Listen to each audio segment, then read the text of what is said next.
Magandang araw! Alam niyo na, lagi tayong mas maganda sa araw! Woo! Nyosme!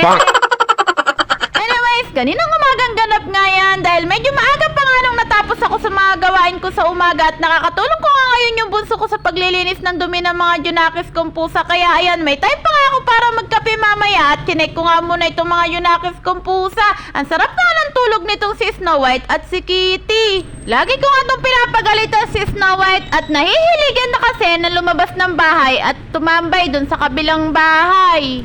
At chinek ko nga rin itong si Ginny at nakatambay nga dito sa kabilang kwarto. At meron pa nga sinasabi sa akin, ito nga yung pusa ko na nakikipag-usap sa akin kaso nga hindi ko maintindihan.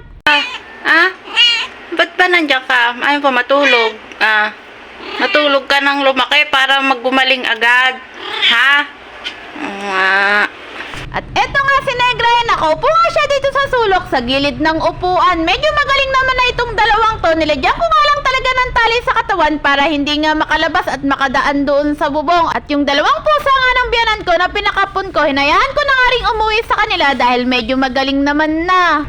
Pero yung tatlong kuting nga na anak ng pusa ng biyanan ko na isang pinakapon ko ay nandito pa nga rin sa akin. Sinasama ko nga dito sa kulungan kasama ng mga anak ni Ginny. Pati nga si Cinderella ay sinama ko na nga rin dahil lagi niyang nasa galaan. At eto naman yung pusa na anak ni Negra ay sama-sama nga rin sila dyan pero dalawang kulungan nga yan. Bali magkadikit nga lang itong dalawang kulungan at kapag pinapakain nga namin sila ay pinapapasok nga namin sila sa loob at habang nililinis namin itong mga kulungan nila. Bali, nililinis nga namin ito ng umaga at hapon para naman malinis yung mga kulungan nila. At kapag dumadating nga yung bagats ko galing sa eskwelahan kapag hapon ay pinapapasok na nga rin sila dito sa loob ng bahay namin at nakapaglaro nga sila. At pagkatapos nga nagpainit na nga rin ako ng tubig para makapagkape bago maligo. Maigi na nga lang at may ilang minuto pa nga ako para makapagkape bago maligo. Minsan kasi talaga namang haggard na haggard talaga ako sa paglilinis dito sa bahay, pati paglilinis ng dumihan ng mga pusa. Minsan nga hindi ko na nga rin maharap magkape. Pandalas na nga rin ako sa pagliligo at sa pagbibihis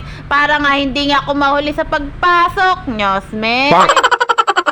Grabe, napakalamig na nga ulit ngayon dito sa Silang Cavite at sobrang nakakatamad talagang pumangon at kumilos ng napakaaga. Pero dahil may mga bagets tayo at may mga junakis tayong pusa, no choice tayo kundi kumilos ng mas maaga. Nyosme!